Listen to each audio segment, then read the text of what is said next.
ये कहानी प्यार की है, पर ऐसा प्यार जो खून से लिखा गया। ये कहानी विश्वास की है, पर ऐसा विश्वास जो धोखे में बदल गया। और ये कहानी एक लड़की की है जो प्रेम में सब कुछ हार गई और फिर मौत को ही अपना हथियार बना लिया। दिल्ली की ठंडी शामें अपने आप में एक नशा है। ऐसी ही एक शाम रिया की जिंदगी में एक तूफान बनकर आया करण मल्होत्रा। एक मशहूर इंटीरियर डिजाइनर, अमीर घर का एक लौता बेटा, स्मार्ट और चार्मिंग। रिया एक मिडिल क्लास लड़की थी जो अपने भाई के साथ दिल्ली में रहती थी और एक कॉफी शॉप में पार्ट टाइम काम करती थी। करण पहली बार कॉफी शॉप में आया और रिया की मुस्कुराहट उसके दिल में कुछ ऐसा छोड़ गई कि अगली बार वो सिर्फ उसे देखने ही आया। धीरे धीरे मुलाकातें बढ़ीं, फिर बातों ने दोस्ती की शक्ल ली और दोस्ती मोहब्बत में बदल गई। तुम मेरी जिंदगी की सबसे खूबसूरत चीज हो रिया, करण ने एक दिन कहा था। रिया मुस्कुराई थी, पर उसे क्या पता था कि उस मुस्कुराहट के पीछे मौत इंतजार कर रही थी। करीब 6 महीने तक दोनों का रिश्ता परियों की कहानी जैसा था। करण ने रिया को महंगे तोहफे दिए, विदेश घूमने का वादा किया और यहाँ तक कि अपने माँ बाप से मिलवाने की बात भी छेड़ी। पर रिया का भाई अंकुर को करण पे शक था। उसने एक दिन कहा, रिया तुम्हें नहीं लगता सब कुछ बहुत जल्दी हो रहा है और करण की बातें कुछ अजीब लगती हैं? रिया ने उसे डांट दिया, तू बस जलता है मेरे प्यार से। पर सच ये था कि करण का अतीत उतना साफ नहीं था। एक रात रिया को करण का फोन आया, तुरंत मेरे फ्लैट पर आओ, कुछ जरूरी बात करनी है। रिया पहुंची और करण पहली बार डरा हुआ लग रहा था। रिया, तुम मुझसे प्यार करती हो ना? करण, ये सवाल क्यों? क्योंकि अगर तुमने मुझसे प्यार किया तो एक छोटा सा काम करोगी मेरे लिए? क्या?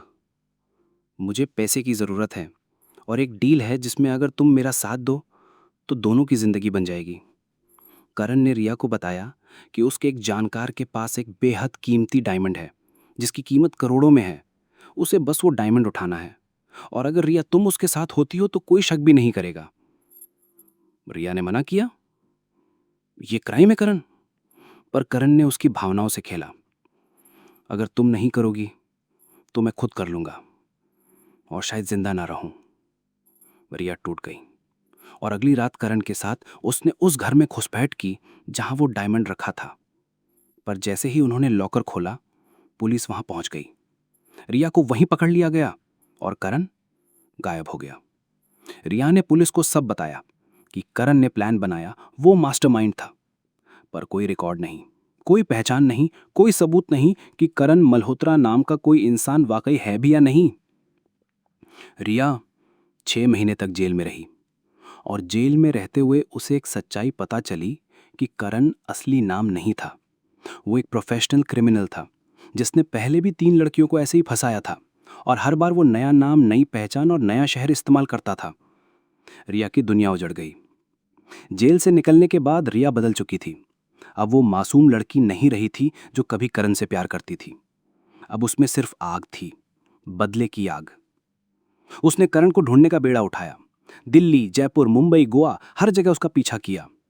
करीब 9 महीने बाद गोवा में एक क्लब में उसे एक चेहरा दिखा जो शायद नाम बदल चुका था, कपड़े बदल चुका था, पर आंखें वही थीं।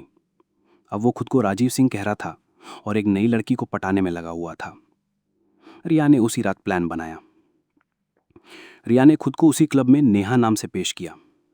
इस बार शिकार करण था और शिकारी रिया। धीरे धीरे करण को फंसाया गया।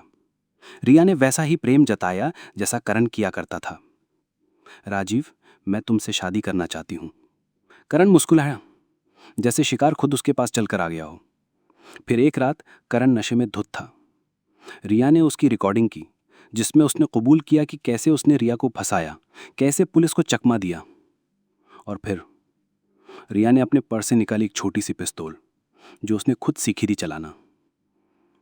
रिया, तुम तुम हाँ करण, और जो भी तेरा असली नाम हो, अब तुझसे कोई लड़की नहीं फंसेगी।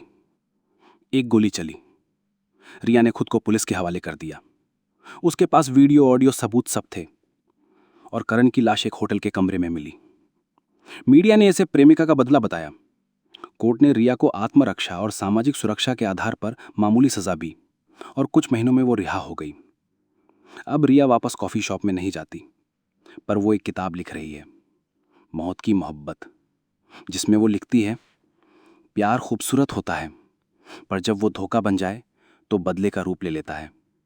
और जब एक लड़की टूट जाती है तो फिर वो मौत से भी नहीं डरती। तो दोस्तों, ये थी पूरी कहानी मौत की मोहब्बत। आई होप आप सभी लोगों ने इसको पूरा सुना होगा। तो मिलते हैं किसी अगली कहानी के साथ, तब तक के लिए जय हिंद, जय भारत।